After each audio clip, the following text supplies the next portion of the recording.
সুপ্রিয় শিক্ষার্থীবৃন্দ, আশা করি তোমরা ভালো আছো। আমি অনেক দিন পর তোমাদের জন্য আবার এসেছি রেকর্ডেড ক্লাস নিয়ে। তোমরা আমার কমেন্ট সেকশনে জানাইছো রাজশাহী বিশ্ববিদ্যালয়ে বিগত বছরের আরও কিছু কোশ্চেন সলভিং দিতে, অর্থাৎ বিগত 5 বছরের কোশ্চেন সলভিং দিতে অনেকেই রিকোয়েস্ট করছো। তো আজকে আমরা ম্যাথমেটিক্স 2022-23 সেশনের 4th শিফটের কোশ্চেন সলভিংটা দেখব।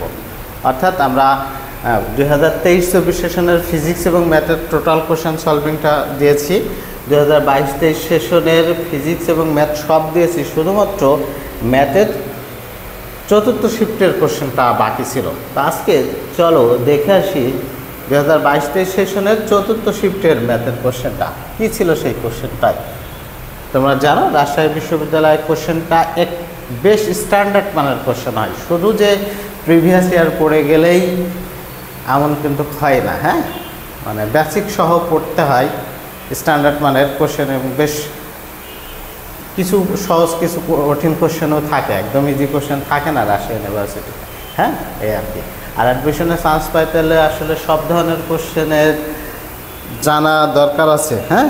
যেমন কৃষিগুচ্ছ গত বছর একদম প্রিভিয়াস ইয়ার থেকে দিয়েছিল, এবছর কিন্তু সেখান থেকে সরে আসছে। তো ওই যে যারা হাইপে থাকে 100%, 1000%, অমুক তমক, সেই হাইপ কিন্তু এবার মায়ের খেয়ে গেছে, হ্যাঁ। তো তোমাদের জন্য আমার নির্দেশনা হচ্ছে এই, তোমরা যে অধ্যায় ভিত্তিক ধরে ধরে প্রথমত পড়বা, টপিকস ধরে ধরে পড়বা, সাথে প্রতিদিন কোশ্চেন সলভিংটা দেখবা, হ্যাঁ। কোশ্চেন সলভিংটা আমার এখান থেকেই দেখতে হবে এমন না, যদি ভালো লাগে দেখবা, নাহলে বই থেকে দেখো। কারণ কোশ্চেন বিগত বছরের 10 থেকে 15 বছর কোশ্চেন থেকে মিনিমাম 20 থেকে 25% কোশ্চেন ডিরেক্ট আসে এবং তার কনসেপ্ট থেকে আরও কিছু কোশ্চেন আসে। তো সেক্ষেত্রে আমরা এটার উপরেও গুরুত্ব দেব। প্রথম কোশ্চেন, এককের একটি কাল্পনিক ঘনমূল ওমেগা। আমরা জানি এককের কাল্পনিক ঘনমূল হচ্ছে ওমেগা, যেখানে বলছে x সমান p প্লাস কিউ, y সমান p omega plus q omega square, z সমান p omega square plus q omega হলে x square plus y square plus z square সমান কত। এটার মান জিজ্ঞাসা করছে, যেখানে x y z দিয়ে আছে, কোনো কিছুই না, বড় হবে, তাছাড়া আর কোনো সমস্যা নেই। তাহলে x square plus y square plus z square সমান আমি কী লিখতে পারি? x সমান লিখতে পারি p প্লাস কিউ তার হোল স্কোয়ার, ওয়াই সমান লিখতে পারি আমি কি p omega plus q omega square তার হোল স্কোয়ার, ঠিক আছে, ওমেগা স্কোয়ার তার হোল স্কোয়ার, প্লাস জেড সমান আমি লিখতে পারি p omega square plus q omega তার হোল স্কোয়ার। সিম্পলিফিকেশন করি, a প্লাস বি হোল স্কোয়ারের সূত্র ব্যবহার করলে এখানে আমি লিখতে পারি p square plus 2pq plus q square. এখানে p square omega square plus 2pq omega into omega square omega q plus q square omega 4। এখানে আমি লিখতে পারি p square omega 4 plus pq omega q plus q square omega square.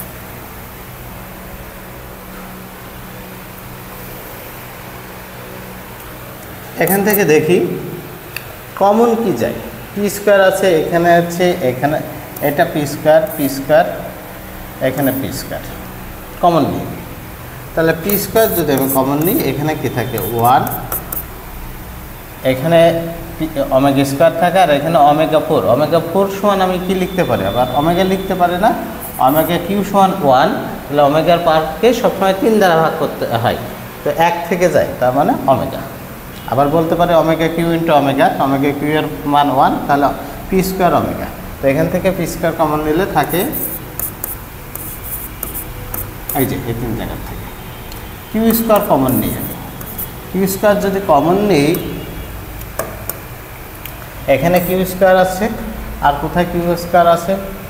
এখানে আছে, এখানে আছে। তাহলে এখান থেকে আমি লিখতে পারি কি 1 প্লাস, এখানে ওমেগা থাকছে, তাহলে ওমেগা, আর এখানে ওমেগা স্কোয়ার গেল, প্লাস এখানে দেখো 2pq, এখানে আছে ওমেগা কিউ সমান 1, তার মানে 2pq, সরি এখানেও তো 2 হবে, 2pq ইন্টু ওমেগা কিউ, আমার লিখতে ভুল হয়েছিল। তাহলে এটা সমান 1 2 2 2, তার মানে 6pq, 6pq। 1 plus omega square সমান কত? 0, তার মানে এই টার্মটা 0, এই টার্মটা 0, থাকবে হচ্ছে এই 6pq অ্যান্সার। রাইট অ্যান্সার হচ্ছে 6pq। আমি আবার বলছি, কোশ্চেনটা খুব জটিল ছিল না, যদিও জটিল সংখ্যা থেকে কোশ্চেনটা জটিল না, কিন্তু সলভটা একটু বড়, ঠিক আছে। এই পরের কোশ্চেন, যদি জেড সমান এত হয় তাহলে Z minus 3 modulus Z minus 3 equal to 5 হলে সমীকরণটা কিসের সঞ্চারপথ নির্দেশ করে? দেখেই বলা যায় এই ধরনের সমীকরণ বৃত্তের সমীকরণ নির্দেশ করে। কারণ এক পাশে জেড প্লাস সামথিং বা Z plus minus something equal to ধ্রুবপদ থাকলে ওটা অবশ্যই বৃত্তের সমীকরণ নির্দেশ করে। তারপরে যদি ম্যানুয়ালি করতাম, ম্যানুয়ালি করতে গেলে জেডের মানটা বসাবো, তাহলে x plus I minus 3 equal to কত? 5। তো আমরা কী করতাম? এই মডুলাস উঠানোর জন্য রুট করতাম, বাস্তব সংখ্যার বর্গ, বাস্তব সংখ্যা আছে এক্স আর মাইনাস 3, তার মানে এক্স মাইনাস 3 তার হোল স্কোয়ার প্লাস অবাস্তব সংখ্যার বর্গ ওয়াই স্কোয়ার ইকুয়াল টু 5। এই রুট এই পাশে গেলে স্কোয়ার হবে, তার মানে এক্স মাইনাস 3 তার whole square plus y square equal to কত? 25। এটা অবশ্যই বৃত্ত, দুইটার উপর স্কোয়ার আছে, বৃত্তের সমীকরণ নির্দেশ করে। ঠিক আছে, আমরা দেখেও অ্যান্সার বলতে পারবো অথবা ম্যানুয়ালি করতে চাইলে এই নিয়ে কটা দেখি। দুইটা ম্যাট্রিক্স, পি ম্যাট্রিক্স এত, কিউ ম্যাট্রিক্স এত হলে পি মাইনাস কিউ ম্যাট্রিক্সটি কোন ধরনের? পি মাইনাস কিউ ম্যাট্রিক্সটি কোন ধরনের বুঝতে গেলে আমার পি মাইনাস কিউ ম্যাট্রিক্সটাকে বের করে নিতে হবে। বের করে নেওয়ার পর আমি বলতে পারবো যে পি মাইনাস কিউ ম্যাট্রিক্সটা কোন ধরনের আসলে। তাহলে পি ম্যাট্রিক্স থেকে কিউ ম্যাট্রিক্স বিয়োগ করতে পারবো না? দুইটা ম্যাট্রিক্স আমরা বিয়োগ করতে পারি, তো সেটা করি।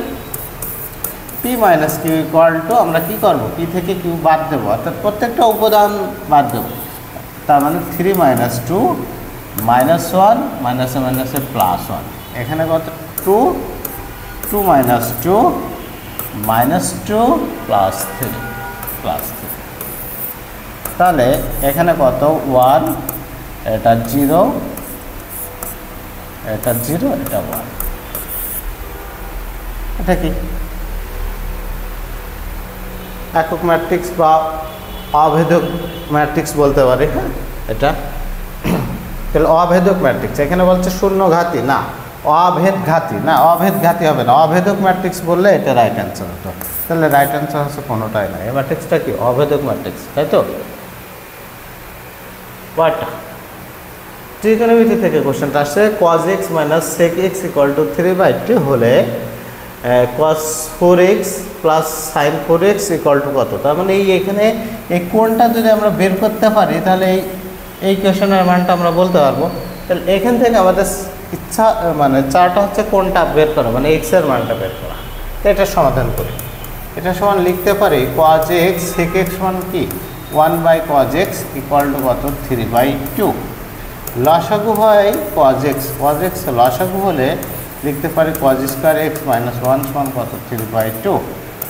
আর আট গুণ করি 2 cos স্কোয়ার x, আট গুণ করে এক পাশে নিয়ে আসি, minus 3 cos x minus 1 equal two 0। ঠিক আছে,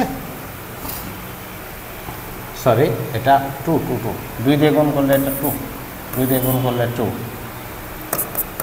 তাহলে মিডিল টার্ম করি 2 cos square x minus 4 cos x plus cos x minus 2 equal to 0।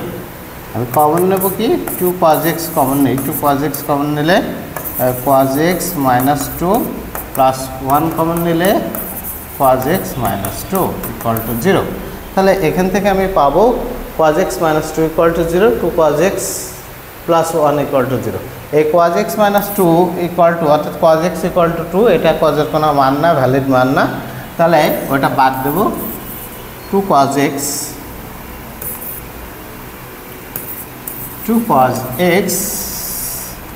Plus 1 equal two 0 or cos x equal to minus half. Minus half কত ডিগ্রির জন্য হয়? 120 ডিগ্রির জন্য।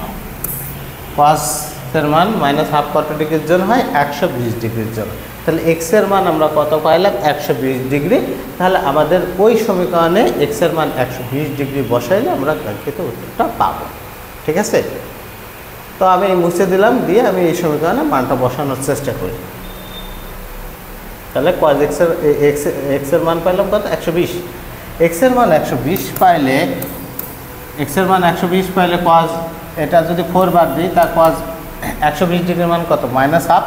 তাহলে মাইনাস হাফ তার পাওয়ার কত 4 প্লাস সাইন 120 ডিগ্রির মান কত √3/2 তার পাওয়ার কত 4। তাহলে যেহেতু জোড় পাওয়ার আছে minus cancel, 1/2 two the power 4 1/16 plus এটা কত 9/2 টু দি পাওয়ার 4 মানে 16 10/16 মানে 5/8 রাইট অ্যান্সার। ঠিক আছে, পরের কোশ্চেন, যদি -1 less than equal x less than equal 1 হয় তবে sign inverse x plus cos inverse x সমান কত? হ্যাঁ, আমরা জানি sign inverse x plus cos inverse x সমান কত π/2। আমরা সূত্র অনুসারেই জানি sign inverse x plus cos inverse x সমান কত π/2। তাহলে ডিরেক্ট সূত্র, রাইট অ্যান্সার হচ্ছে π/2। কয়টা tan inverse x plus 2 cot inverse x সমান 2π/3 এর সমাধান কত? দুইটা কোশ্চেন একই জায়গা থেকে আসছে, বিপরীত ত্রিকোণমিতিক ফাংশন থেকে আসছে। ওই কোশ্চেন আর এই কোশ্চেনের কনসেপ্ট তেমন কোনো ভিন্ন নাই। দেখো এখানে tan ইনভার্স এক্স আছে, এখানে যদি cot ইনভার্স এক্স থাকতো তাহলে আমি tan inverse x plus cot inverse x সমান লিখতে পারতাম কত π/2। কিন্তু এখানে cot ইনভার্স না থেকে 2 cot ইনভার্স এক্স আছে, এই 2 cot ইনভার্স এক্সটা আমি ভেঙে লিখব। তাহলে আমি লিখতে পারি tan inverse x plus cot inverse x plus cot inverse x equal to 2π/3। Just 2 cot inverse x রে ভেঙে দুইটা লিখেছি। এখন এইটার মান কি tan inverse x plus cot inverse x সমান কি দেখলাম কিছুক্ষণ আগে π/2। তাহলে লেফট সাইডে থাকলো π/2, সেটা রাইট সাইডে আমি নিব। তাহলে cot ইনভার্স এক্স সমান 2π/3 মাইনাস যে π/2 ছিল সেই π/2 নিয়ে আসলাম। লসাগু করি, লসাগু আছে 6, তাহলে 4π minus 3π ultimately cot inverse x সমান কত π/6। কত ডিগ্রির মান √3। ঠিক আছে, cot ইনভার্স এক্স সমান cot ইনভার্স √3। তো এক্স সমান কত √3, 30 ডিগ্রির মান কত √3। ঠিক আছে, কয়টা? এটা হচ্ছে লিমিট থেকে আসছে, লিমিট অন্তরিকরণের লিমিট থেকে আসছে কোশ্চেনটা। লিমিট x → ইনফিনিটি আর second bracket ln 2x - 3 minus ln x plus 4 equal to কত? সমাধান করি। তাহলে আছে এই কালারটা, হলুদ colour. Limit x → infinity ln a minus ln b সমান আমি কি লিখতে পারি? এটা যদি আমি a ধরি, এটা সমান যদি আমি b ধরি, ln a minus ln b সমান আমি লিখতে পারি ln a/b, মানে 2x - 3/x প্লাস 4। এখন দেখো লিমিটের মান হচ্ছে ইনফিনিটি। ইনফিনিটির তো কোনো কিছুর অ্যাকচুয়াল মান না, ইনফিনিটি মানে কি 1/0 লিখতে পারি। তো এখান থেকে এক্স এর মান ডিরেক্ট বসালে একটু অসুবিধা, আমরা একটু কমন নেওয়ার চেষ্টা করি। লিমিট x → ইনফিনিটি ln, এখান থেকে যদি আমি x কমন নেই তাহলে 2 - 3/x, এখান থেকে যদি আমি x কমন নেই তাহলে 1 + 4/x, x কাটবে।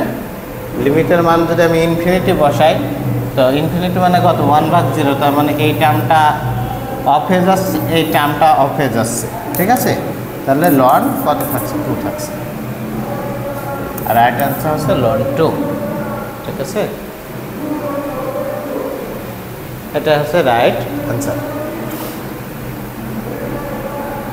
কয়টা e two the power xy plus 1 equal two 6 হলে তবে dy বাই dx সমান কত? প্রিভিয়াস ইয়ারের কোশ্চেন।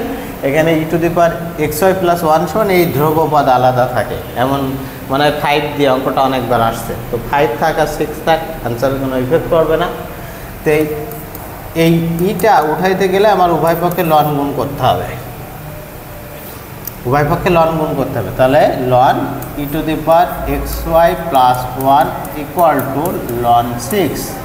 আমরা জানি লন ই সমান 1, লন ই সমান কত? 1। তাহলে এটা যদি 1 হয় থাকে xy প্লাস 1 আর লন 6 রাইট সাইড লেফট সাইডে ইকুয়াল টু 0। এখন এর অন্তরীকরণ, এই সিম্পলের অন্তরীকরণ আমার তো বলার কোনো কিছু নাই। তো আমি যেটা করি অব্যক্ত ফাংশনের নিয়মে অন্তরীকরণ করি। অব্যক্ত ফাংশনের নিয়মটা কি? মাইনাস এক্সের সাপেক্ষে অন্তরীকরণ বাই ওয়াইয়ের সাপেক্ষে অন্তরীকরণ। যখন এক্সের সাপেক্ষে অন্তরীকরণ তখন শুধুমাত্র চলকটা এক্স আর বাকি সব কিছু ধ্রুবপদ। তো এক্সের সাপেক্ষে এক্সের অন্তরীকরণ করলে কত হয়? 1 হয়, আর ধ্রুবপদ ওয়াই আছে, তাহলে ওয়াই 1 কত? ধ্রুবপদ অন্তরীকরণ করলে 0, লন 6 ধ্রুবপদ অন্তরীকরণ করলে 0 শেষ। নিচে কি? ওয়াই সাপেক্ষে অন্তরীকরণ, ওয়াই সাপেক্ষে ওয়াইটা অন্তরীকরণ করলে কত হয়? 1 হয়, সাথে ধ্রুবপদ, তখন ধ্রুবপদ কি? এক্স থেকে যায়। এটা ধ্রুবপদ 0, এটা ধ্রুবপদ 0, তার মানে রাইট অ্যান্সার হচ্ছে minus y by x. Right answer হচ্ছে মাইনাস ওয়াই বাই এক্স। এবং যখন দুইটা চলক রূপে থাকে তখন তাকে অব্যক্ত ফাংশন বলে। অব্যক্ত ফাংশনের অন্তরীকরণটা বেশ সহজ এবং দ্রুত করা যায়। হ্যাঁ, কয়টা দেখি। F of x1 x by লন এক্সের সর্বোচ্চ মান কোনটি? এই সমীকরণের সর্বোচ্চ মান মানে লঘুমান গুরুমান, সেই মানগুলো বের করতে হবে। এই লঘুমান বা গুরুমান নির্ণয় করার ক্ষেত্রে প্রথম একবার অন্তরীকরণ করে সেটা সমান 0 বসাবো। এটার অন্তরীকরণ করে এটা ইউ বাই ভি সূত্র, তার মানে লন এক্স তার স্কোয়ার হর বসে যাবে ইন্টু লবের অন্তরীকরণ, এক্সের অন্তরীকরণ করলে 1 মাইনাস লব বসবে ইন্টু হরের অন্তরীকরণ 1 বাই এক্স, তার মানে লন এক্স মাইনাস 1 বাই লন এক্স তার স্কোয়ার। লঘুমান বা গুরুমানের ক্ষেত্রে একবার অন্তরীকরণ করে সেটা সমান আমি কত লিখব? সেটা সমান আমি 0 লিখব। সেটা সমান যদি আমি 0 লিখি তাহলে থাকে লন এক্স সমান কত? 1 আর এক্স সমান উভয় পক্ষে যদি এটা উঠাইতে গেলে এক্সপোনেনশিয়াল আসে তাহলে এক্স সমান কত? ই। ঠিক আছে, যদি না বোঝো আমি ভেঙে লিখে দিই। লন এক্স সমান লন ই, লন ই সমান কত? 1। কিছুক্ষণ আগে বললাম লন ই সমান কত? 1। তো এক্স সমান কত? ই। ওই এক্সের জন্য লঘুমান বা গুরুমান হতে পারে। এই এক্স সমান ই এর জন্য, এক্স সমান ই এর জন্য এই ফাংশনের লঘুমান বা গুরুমান হতে পারে। এখন লঘুমান বা গুরুমান হবে সেটা বুঝতে গেলে আবার একে 2 বার অন্তরীকরণ, এটা তো একবার অন্তরীকরণ করছি, একবার অন্তরীকরণ করছি, একে আরেকবার অন্তরীকরণ করে এই মানটা বসায় দেখবো সেই মানটা কি 0 থেকে বড় আসছে। যদি 0 থেকে বড় আসে তার মানে এই মান থেকে আমি লঘিষ্ঠ মান পাবো, আর 0 থেকে ছোট হলে গরিষ্ঠ মান পাবো বা সর্বোচ্চ মান পাবো। তো একে 2 বার যদি আমি অন্তরীকরণ করি, একবার অন্তরীকরণ করে এই হচ্ছে 2 বার অন্তরীকরণ করি, তাহলে এখানে থাকবে লন এক্স তার পাওয়ার হচ্ছে 4, হর বসে যাবে লন এক্স বসে যাবে ইন্টু লবের হর বসে যাবে লবের অন্তরীকরণ, লন এক্স অন্তরীকরণ করলে কি হচ্ছে 1 বাই এক্স হচ্ছে মাইনাস এটা বসবে লন এক্স মাইনাস 1 বসবে এটার অন্তরীকরণ। তো লন এক্স তার হোল স্কয়ারের অন্তরীকরণ করলে 2 লন এক্স বাই এক্স, 2 লন এক্স বাই এক্স। ঠিক আছে, 2 সামনে বসবে 2 লন এক্স, আর লন এক্স তো এক্স ধরছিলাম, তো লন এক্স অন্তরীকরণ করলে 1 বাই এক্স। এখন এক্স সমান ই যদি আমি বসাই, এক্স সমান ই যদি বসাই তাহলে কি হবে? এখানে লন ই আসবে, লন ই সমান 1, এখানে আসবে কি 1 বাই ই, এখানে লন ই সমান কত? 1, 1 মাইনাস 1 মানে 0 এই টার্মটা, এখানে লন ই সমান কত? 1, তার মানে এর পাওয়ার 4 করলেও 4, আলটিমেটলি আসছে কত? 1 বাই ই। 1 বাই ই নিশ্চয়ই 0 থেকে বড়, 1/e নিশ্চয়ই 0 থেকে বড়, যেহেতু মাইনাস ফিগার না তাহলে 0 থেকে বড়, যেহেতু 0 থেকে বড় হয়েছে তাহলে এই x সমান e এর জন্য আমরা সর্বোচ্চ মান পাবো না, আমরা x সমান e এর জন্য সর্বনিম্ন মান পাবো। এখন এখান থেকে সর্বোচ্চ মান কত, সর্বোচ্চ মান এখানে নাই, বের করা সম্ভব না। এই মান দিয়ে x সমান e এর জন্য সর্বোচ্চ মান বের করা সম্ভব না, x সমান e এর জন্য সর্বনিম্ন মান বের করা সম্ভব। ঠিক আছে, তো সর্বনিম্ন মান বের করতে হলে এই x এর মান এই সমীকরণে আমি বসাই, তাহলে e by ln e, ln e সমান 1, তাহলে রাইট অ্যান্সার হচ্ছে e। যদি সর্বনিম্ন মান বের করতে বলতো তাহলে রাইট অ্যান্সার ই, আর সর্বোচ্চ মান বের করতে বলছে তো সর্বোচ্চ মান হয় না, x সমান e এর জন্য এই সমীকরণে সর্বোচ্চ মান পাওয়া যায় না। ওকে, আসুন। কিন্তু প্রশ্নকর্তা কিন্তু যখন প্রশ্ন করছিল তার ওই দ্বিতীয়বার অন্তরীকরণ করে ওটা মনে হয় খেয়াল ছিল না। হ্যাঁ, মনে করো x সমান e আসছে, তো e এর জন্য সর্বোচ্চ বা সর্বনিম্ন মান পাওয়া যাবে, তো সেই কনসেপ্টে উনি ইটা অ্যান্সার হিসেবে নিয়েছিল। হ্যাঁ, তো ইউনিভার্সিটির অ্যান্সার আর আমাদের অ্যান্সার অনেক সময় মেলে না, এরও একটা কারণ আছে, উনি যে কনসেপ্টটা অঙ্ক করে সেই কনসেপ্ট অনুসারে অ্যান্সারটা নেই অনেক সময়। তো y সমান এটা যদি হয়, y সমান x এর পাওয়ার n আর হচ্ছে log x যদি হয়, তাহলে এটা n সংখ্যক n প্লাস 1 বার করলে কত হবে, হচ্ছে n ফ্যাক্টোরিয়াল হবে। কত ফ্যাক্টোরিয়াল হবে, n ফ্যাক্টোরিয়াল হবে, তার মানে 8 ফ্যাক্টোরিয়াল বাই x, এটা ফ্যাক্টোরিয়াল বাই x। ঠিক আছে, 8 factorial by x। Okay, yn সমান কত, 8 ফ্যাক্টোরিয়াল বাই x। 10 নম্বরটা ইন্টিগ্রেশনের একবার মোস্ট কমন অঙ্ক, অনেকবার আসছে, এতবার আসছে যে পাশে সাল লেখার জায়গা নাই। হ্যাঁ, তো e⁻x সংক্রান্ত এ ধরনের অঙ্কের ক্ষেত্রে আমি বারবার বলি লব এবং হরকে e⁻x দ্বারা গুণ করতে হয়, সচরাচর লব এবং হরকে e⁻x দ্বারা গুণ করতে হয়।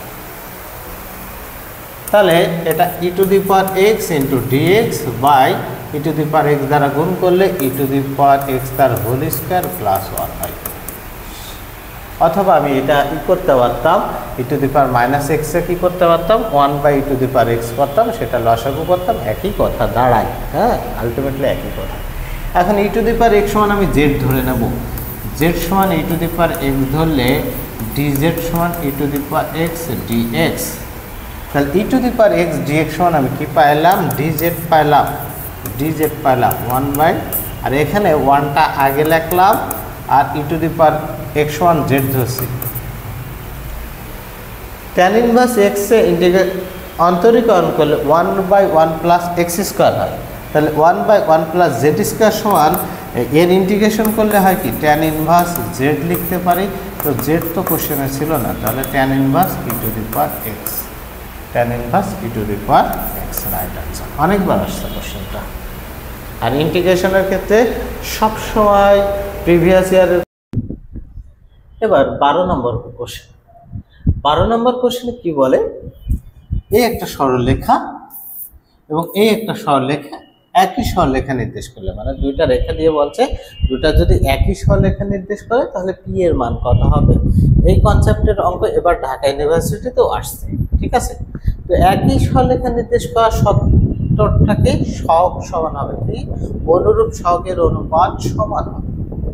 অনুরূপ সহগের অনুপাত সমান হলে দুইটা রেখা একই সরলরেখা নির্দেশ করবে, তার মানে এখানকার x এর সহগ এখানকার x এর সহগের সমান হবে, এটা সমান হবে, মানে অনুরূপ সহগের অনুপাত, আর এটার y সহগ এখানকার y সহগ, এই ধ্রুবপদ এই ধ্রুবপদের সহগগুলো পরস্পর কি হবে, সমান হবে। তাহলে করি, তাহলে 2y এখানে x এর সহগ cos alpha equal to 3y sin alpha equal to -4y - p, এটা লেফট সাইড আর মাইনাস। ওকে, তাহলে আমি এটার সাথে এটা তুলনা করে cos আলফার মান বের করি, এটা থেকে এটা sin আলফার মান বের করি। এখান থেকে আমি তুলনা করে cos alpha equal to 2p/4 লিখতে পারি, 2p/4। একটু সিম্পলিফিকেশন করলেও করতে পারি, না করলে না। আর sin আলফা ইকুয়াল টু আমি লিখতে পারি 3p/4। আচ্ছা, আমি জানি কি sine square alpha plus cos square alpha equal to 1, তার মানে আমি করতে পারি ইকুয়েশন দুইটাকে বর্গ করে যোগ করতে পারি। বর্গ করে যোগ করলে ইকুয়েশনটা পাই sine square alpha plus cos square alpha equal to 9p square by 16 plus 4p square by 16। এটা সমান 1, এটা সমান যদি 1 হয় তাহলে 13p স্কয়ার ইকুয়াল টু 16 और p square equal to p square equal to 16/13 और p इक्वल टू 4/√13 4/√13। যেটা সরলরেখা একই সরলরেখা নির্দেশ করা সত্ত্বেও অনুরূপ সহগের অনুপাত সমান, সেভাবে আমরা সলভ করলাম, তাছাড়া আর কিছু না। পরটা বলছে এত বিন্দু এত বৃত্তের কোথায় অবস্থিত। একটা বিন্দু দিয়ে বলবো এই বিন্দুটা একটা বৃত্তের সমীকরণের কোথায় অবস্থিত। এ ধরনের অঙ্ক প্রায়ই এসে থাকে। এ ধরনের অঙ্ক করার ক্ষেত্রে আমরা কি করব, ওই বিন্দুটা ওই বৃত্তের সমীকরণে বসাবো। বিন্দুটা বৃত্তের সমীকরণে বসায় দেখবো মানটা কত আসছে, ব্যাপার না, মানটা কি ধরনের আসছে। মানটা যদি পজিটিভ ফিগার হয়, হ্যাঁ, মানটা যদি পজিটিভ ফিগার হয় তাহলে বৃত্তের বাইরে অবস্থিত। মানটা যদি নেগেটিভ ফিগার হয় তাহলে বৃত্তের ভিতরে অবস্থিত, বৃত্তের ভিতরে অবস্থিত। আর মানটা যদি জিরো হয়, মানটা যদি জিরো হয়, জিরো সমান হয়, তাহলে বৃত্তের উপরে অবস্থিত বা বৃত্তের পরিধির উপর অবস্থিত। আমি আবার বলি, যে বিন্দুটা দেয়া থাকবো ওই বিন্দুটা বৃত্তের সমীকরণে আমরা বসাবো, বসিয়ে দেখবো মানটা যে জিরো থেকে বড় কিনা। জিরো থেকে বড় মানে কি পজিটিভ ফিগার, পজিটিভ ফিগার হলে বৃত্তের বাইরে অবস্থিত, নেগেটিভ ফিগার হলে বৃত্তের ভিতরে অবস্থিত, আর জিরো সমান হলে বৃত্তের উপর বা বৃত্তের পরিধির উপর অবস্থিত। তাহলে এই বিন্দুটাই বৃত্তের সমীকরণে বসায় দিই আমরা। এখানে যদি বসাই তাহলে 4/3 হচ্ছে 9 প্লাস 16 প্লাস 4 প্লাস 1। দেখো তো এখানে কোনো নেগেটিভ ফিগার নেই, তার মানে পজিটিভ ফিগার, সেটা অবশ্যই জিরো থেকে বড় হবে, মানটা জিরো থেকে বড় হবে। আর জিরো থেকে বড় হওয়া মানে কি, মানে পজিটিভ ফিগার মানে কি বৃত্তের বাইরে অবস্থিত। ঠিক আছে, কয়টা এর কোন মানের জন্য এত বক্ররেখার মূল বিন্দুতে স্পর্শক এক্স অক্ষের সাথে 60 ডিগ্রি কোণ উৎপন্ন করে। এক্স অক্ষের সাথে যত ডিগ্রি কোণ উৎপন্ন করে তার tan থিটাকে কি বলে, ঢাল বলে। তাহলে এখান থেকে আমরা পাই dy/dx ইকুয়াল টু লিখতে পারি tan 60 ডিগ্রি। tan 60 ডিগ্রি মানে কত, √3। ওকে, এখান থেকে আমরা ঢাল বের করলাম। আবার একটা ইকুয়েশন দেওয়া আছে, দেখো y সমান সিম্পলিফিকেশন করে লিখলে x - x স্কয়ার। এই ঢাল বের করতে হলে একবার অন্তরীকরণ করতে হয়, তাহলে একবার অন্তরীকরণ করলে a - 2x। আশা করি এগুলো ভালোভাবেই পারো, হ্যাঁ, জাস্ট আমি লিখছি বোঝাচ্ছি না। মূল বিন্দুতে ঢাল, মূল বিন্দুতে ঢাল বের করতে গেলে 0 0 বিন্দুতে ঢাল dy/dx ইকুয়াল টু a। দেখো এখানে dy/dx ইকুয়াল টু a, এখানে dy/dx ইকুয়াল টু √3। তাহলে আমি লিখতে পারি a সমান √3, এর মান কত, √3। এই ধরনের অঙ্কের ক্ষেত্রে প্রথমত একটা সমীকরণ দেয়া থাকবে, সেই সমীকরণের মূল বিন্দুতে ঢাল বের করতে হবে। মূল বিন্দুতে ঢাল বের করতে হলে আগে প্রথমে ঢাল বের করতে হবে। ঢাল বের করা মানে একবার অন্তরীকরণ করা, তারপর 0 0 বিন্দু বসাবো, এখান থেকে একটা ঢাল পাবা। আর যত ডিগ্রি কোণ দেওয়া থাকবে ঠিক tan তত ডিগ্রি ঢাল পাবা। এই দুইটা ঢাল সমান। ওকে, পরটা আসুন। এত রেখাটি এত বৃত্তকে স্পর্শ করবে নিচের কে এর মান কত হলে। একটা সরলরেখা একটা বৃত্তকে স্পর্শ করার শর্ত আছে কেন্দ্র থেকে লম্ব দূরত্ব বৃত্তের ব্যাসার্ধের সমান হবে। এই বৃত্তের কেন্দ্র কত, কেন্দ্র মানে -2 দ্বারা ভাগ, তার মানে 4 1। এই কেন্দ্র থেকে এই সরলরেখার উপর লম্ব দূরত্ব বের করব, সেটা ওই বৃত্তের ব্যাসার্ধের সমান হয়। যদি সমান হয় তাহলে স্পর্শ করবে। তাহলে লম্ব দূরত্ব আমরা বের করতে পারি, জাস্ট ওই বিন্দুটা বসাই দেবো মডুলাস। তাহলে 3 4 12 plus 2 plus a by √x এর সহগ স্কয়ার মানে 9 প্লাস 4 ইকুয়াল টু বৃত্তের ব্যাসার্ধ। বৃত্তের ব্যাসার্ধ কি √g square plus f square minus c। G কত, 16 প্লাস 1 মাইনাস সি মানে -4,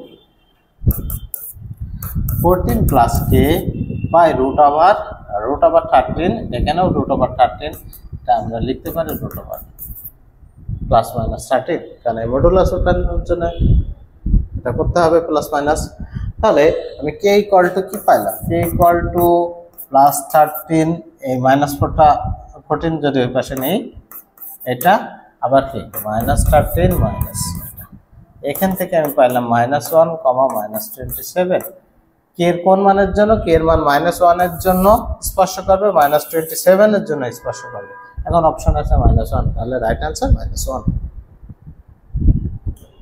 কয়টা এই সরলরেখায় x অক্ষ এবং x = 4 রেখা দ্বারা আবদ্ধ ক্ষেত্রের ক্ষেত্রফল। নির্দিষ্ট যোগাযোগের প্রকীকরণ থেকে কোশ্চেনটা আসছে এবং খুব গুরুত্বপূর্ণ একটা অধ্যায়, ছোট অধ্যায় কিন্তু গুরুত্বপূর্ণ। ক্ষেত্রফল, এর ক্ষেত্রফল আমরা কিভাবে বের করি, ইন্টিগ্রেশন অফ y এর মান ইনটু dx, y এর মান কত x, তাহলে x ইনটু dx, আর সীমাটা হবে কার, সীমাটা হবে x এর মানের। দেখো x এর মান x অক্ষ এবং x = 4, x অক্ষ এবং x = 4, x = যদি আমি 4 ধরি, x অক্ষ শুরু কোথা থেকে, 0 0 বিন্দু, তো এখান থেকে কত x এর মান 0, তাহলে সীমা পাইলাম কত 0 4। এর ইন্টিগ্রেশন আমরা পারবো না, x এর ইন্টিগ্রেশন করলে x²/2, যেখানে x পাবো সেখানে 4 বসায় দেব। আশা করি তোমরা সবাই পারবা, আমার পড়ানোর কিছু নাই, তোমরা করে নিও। একটা বিন্দু থেকে একটা বৃত্তের উপর অঙ্কিত স্পর্শকের দৈর্ঘ্য, একটা বিন্দু থেকে একটা বৃত্তের উপর অঙ্কিত স্পর্শকের দৈর্ঘ্য নির্ণয় করতে বলে প্রথমে একটা লম্বা করে রুট দিয়ে দিবা, ঠিক আছে, রুটের সাইজ ছোট না, রুটটা সাইজ বড় করে দিবা, দেওয়ার পরে ওই বিন্দুটা জাস্ট ওই বৃত্তের সঙ্গে কেন বসাই দিবা, আর কিচ্ছু না, অঙ্কিত স্পর্শকের দৈর্ঘ্য হয়ে যাবে। তাহলে আমি কি করব, অনেক লম্বা করে একটা রুট দিয়েছি, তারপর কি বলেছি, এই বিন্দুটা এর উপরে বসাই দেবো, শেষ। তাহলে x এর মান 4, y এর মান -2 বসাবো। x এর মান 4 বসালে 16 প্লাস 4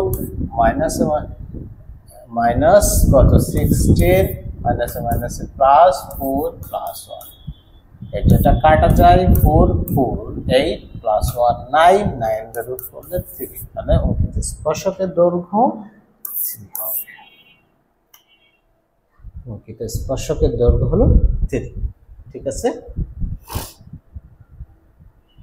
বলছে এত উপবৃত্তের উৎকেন্দ্রিকতা কত,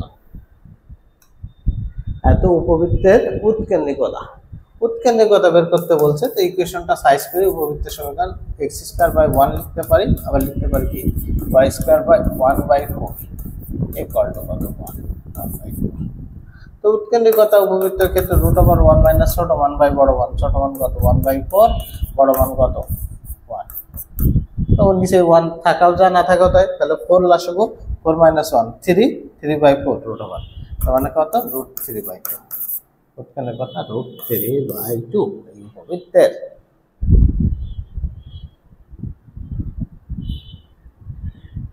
একটি বস্তু উপর থেকে মুক্তভাবে 4 সেকেন্ড পড়ল, বস্তুটি শেষের 2 সেকেন্ডে কত ফুট পড়েছিল। একটা বস্তুর কোনো কন্ডিশন নেই, উপর থেকে ফেলে দেওয়া হচ্ছে, ও 4 সেকেন্ডে মাটিতে পড়ছে, বলছে শেষের 2 সেকেন্ডে সে কত দূরত্ব অতিক্রম করে। তাহলে শেষের 2 সেকেন্ডে দূরত্ব অতিক্রম দেখতে গেলে আমাদের প্রথম দেখতে হবে কি 4 সেকেন্ডে কত দূরত্ব অতিক্রম করে, 4 সেকেন্ডে দূরত্ব মানে মোট দূরত্ব বের করব, সেখান থেকে প্রথম 2 সেকেন্ডের দূরত্বটা বাদ দিলে পর 2 সেকেন্ডের দূরত্ব আমরা পেয়ে যাব। তাহলে উপর থেকে যখন নিচের দিকে কোনো বস্তু পতিত হয়, উচ্চতা h = কি ut + ½ g² লিখতে পারি, যেহেতু অভিকর্ষ ত্বরণের সাপেক্ষে তার হাফ প্লাস হবে। এখন আদিবেগ কত, 0, প্রথম অবস্থায় 0, তাহলে ইকুয়েশনটা কি h = ½ g² লিখতে পারি।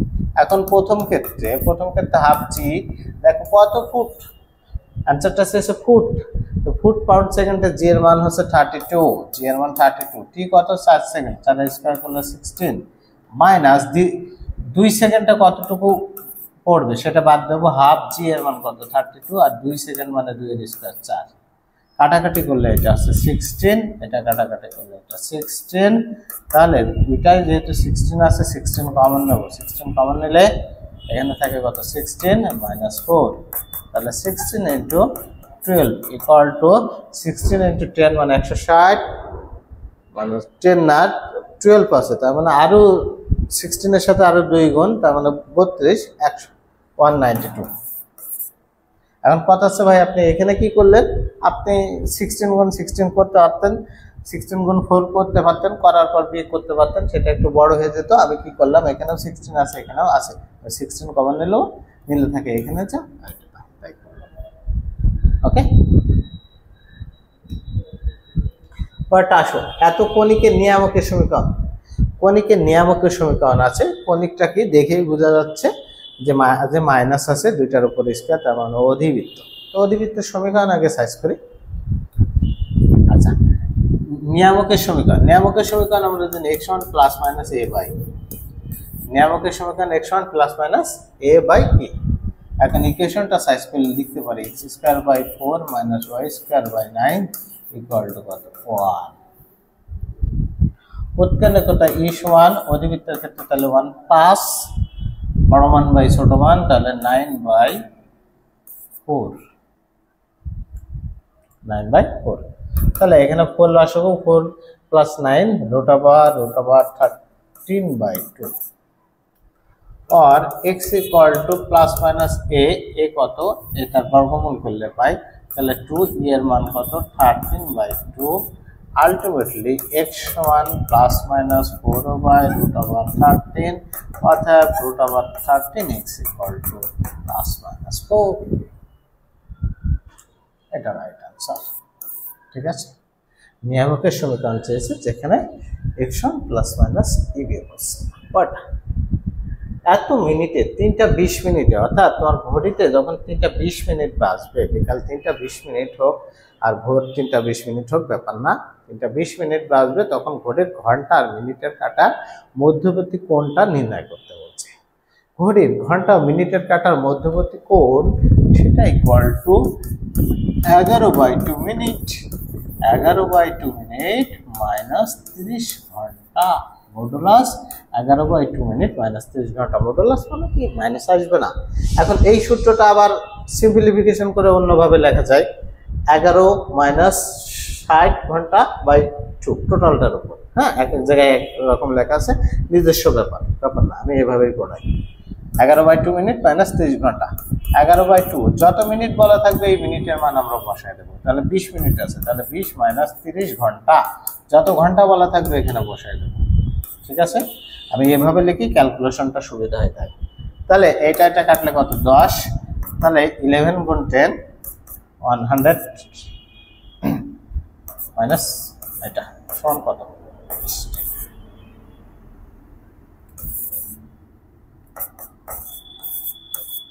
Right answer. ধরতে যখন 3টা 20 বাজবে তখন ঘন্টা আর মিনিটের কাটার মধ্যবর্তী কোণ হবে 20 ডিগ্রি। কাটা কে কোণ মানের জন্য এত বক্ররেখার মূল বিন্দুটি স্পর্শক x অক্ষের সাথে 30 ডিগ্রি কোণ উৎপন্ন করে। এই কিছুক্ষণ আগেই তো করলাম এই ধরনের অঙ্ক। তো প্রথমত আমরা কি করলাম, এখান থেকে ঢাল বের করলাম, এখান থেকে ঢাল dy/dx = tan 30 ডিগ্রি মান কত 1/√3। এখান থেকে মূল বিন্দুতে ঢাল বের করলাম। আচ্ছা, ইকুয়েশনটা সাইজ করে y = kx - kx² dy/dx সমান কি k - 2kx। হ্যাঁ, আমার k আর x প্রায় একই হয়ে যায়, এটা k। হ্যাঁ, 0 0 বিন্দুতে মূল বিন্দুতে, তার মানে dy/dx = কত k আর k = 1/√3। Right answer. এখানে একই স্টাইলের কোশ্চেন, ডিরেক্ট এক কোশ্চেন, জাস্ট মানটা ভিন্ন, একই শিফটে কিন্তু দুইটা কোশ্চেন আসছে, দেখছো। পরে বলছে √3 এককের দুইটি সমান বল 120 ডিগ্রি কোণে কোনো এক বিন্দুতে কাজ করে, তাদের লব্ধির মান কত হবে। দেখো অ্যাঙ্গেল কত ডিগ্রি দিয়ে আছে, 120 ডিগ্রি। 120 ডিগ্রি হয় কয়েকটা শর্ত, তার ভিতরে অন্যতম শর্ত আছে P = Q = R, দুইটা বল পরস্পর সমান এবং লব্ধির মানও সমান যদি হয় তাহলে মধ্যবর্তী কোণ আলফা = 120 ডিগ্রি হয়। আবার P = 2Q, অর্থাৎ একটা অপরটার দ্বিগুণ হলে মধ্যবর্তী কোণ 120 ডিগ্রি। তাহলে এখানে কি বলেছে একটা অপরটার দ্বিগুণ, তা বলিনি, তাহলে এটা প্রয়োগ করতে পারবো না। বলেছে √3 এককের দুইটি সমান বল, দুইটা বলের মান সমান, মধ্যবর্তী কোণ 120 ডিগ্রি, তাহলে লব্ধির মান কি তাদের সমান হতে হবে, তাদের সমান হতে হবে। এই কন্ডিশন ফিল আপ করছে P equal to Q equal to R, তাহলে দুইটা বলের মান যদি √3 হয় লব্ধির মান হবে √3, রাইট অ্যান্সার হচ্ছে √3। পরটা আসো, z সমান এত, তবে z প্রাইমের মধ্যবর্তী কোণ কত, z প্রাইমের মধ্যবর্তী মান কত, z প্রাইম আমরা জানি কি এটা যদি z থাকে z প্রাইম ইকুয়াল টু কত হবে 3 - 4i। আমরা জানি জটিল মূলদ্বয় বা জটিল সংখ্যা সবসময় অনুবন্ধী আকারে থাকে, মানে জোড়ায় জোড়ায় থাকে, একটা প্লাস হলে আর একটা অবধারিতভাবে ওখানে মাইনাস ফিগার আছে, তার মানে একটা মান 3 + 4i হলে এটা প্রাইম হচ্ছে 3 - 4i। এখন z এবং z প্রাইমের মধ্যবর্তী দূরত্ব, তার মানে বিন্দুর স্থানাঙ্ক, এই বিন্দুর স্থানাঙ্ক কত লিখতে পারি 3,4, আর এই বিন্দুর স্থানাঙ্কের ক্ষেত্রে লিখতে পারি কত 3 - 4। এই দুইটা বিন্দুর দূরত্ব বের করব। দুইটা বিন্দুর দূরত্ব কিভাবে বের করেন, √(x1 - x2) তার হোল স্কয়ার মানে 3 - 3 তার whole square plus y1 - y2 তার হোল স্কয়ার, এটা কত 0, এই রুট স্কয়ার কেটে যাবে, তাহলে এটা आंसर। ঠিক আছে, आंसरটা আছে 8। লাস্ট কোশ্চেন এই সেশনে বলছে বৃত্তের কেন্দ্রের কার্তেশীয় স্থানাঙ্ক কত, তো কার্তেশীয় স্থানাঙ্ক কার্তেশীয় স্থানাঙ্কের কেন্দ্রের স্থানাঙ্ক মেবি বের করতে বলবে। ঠিক আছে, কার্তেশীয় স্থানাঙ্কের স্থানাঙ্ক না, এটা বলবে কার্তেশীয় সমীকরণে, সরি আগে তো বলেছি বৃত্তের কেন্দ্রের কার্তেশীয় স্থানাঙ্ক কত, একটু ভাষাগত সমস্যা আছে। ঠিক আছে, বলছে কার্তেশীয় সমীকরণের কেন্দ্রের স্থানাঙ্ক হবে। তো যাই হোক, আগে কার্তেশীয় বের করি। কার্তেশীয় বের করা মানে কি r এবং θ রিমুভ করতে হবে। এখানে যদি r থাকতো তাহলে r cos θ সমান x লিখতে পারতাম, কিন্তু আছে কি শুধু cos θ, তাহলে আমি উভয় পক্ষে r গুণ করব। উভয় পক্ষে r গুণ করলে এই সমীকরণটা দাঁড়ায় r² = 2ar cos θ। আমার দরকার কার্তেশীয় স্থানাঙ্ক অর্থাৎ r রিমুভ করা। r সমান আমি জানি কি x² + y² = 2ar cos θ সমান কত x। ইকুয়েশনটা আরেকটু সিম্পলিফিকেশন করে লিখতে পারি x² + y² - 2ax = 0। তাহলে কেন্দ্রের স্থানাঙ্ক মানে -2 দ্বারা ভাগ করা, তার মানে a আর y এর মান তো 0, তাহলে কেন্দ্রের স্থানাঙ্ক আছে a, 0। কেন্দ্রের স্থানাঙ্ক a, 0, রাইট आंसर। ঠিক আছে, এটা হচ্ছে এই সেশনের লাস্ট ম্যাথমেটিক্সের কোশ্চেন ছিল। এই ক্লাসটা আপলোড দেওয়ার সাথে সাথে তোমাদের 23, 24 এবং 22, 23 সেশনের প্রত্যেকটা শিফটের অর্থাৎ 4টা করে শিফটের এই ফিজিক্স এবং ম্যাথের টোটাল কোশ্চেন সলভিংটা দেওয়া হয়েছে। ঠিক আছে, এরপরেও 21, 22 সেশন বা 20, 21 সেশনের কোশ্চেন সলভিংটা দেওয়া লাগবে কিনা বা অন্য কোনো ভিডিও চাও কিনা তোমরা আমার কমেন্ট সেকশনে জানাইলে আমি চেষ্টা করব তোমাদের জন্য হেল্প করতে। ওকে, ভালো থাকো সবাই।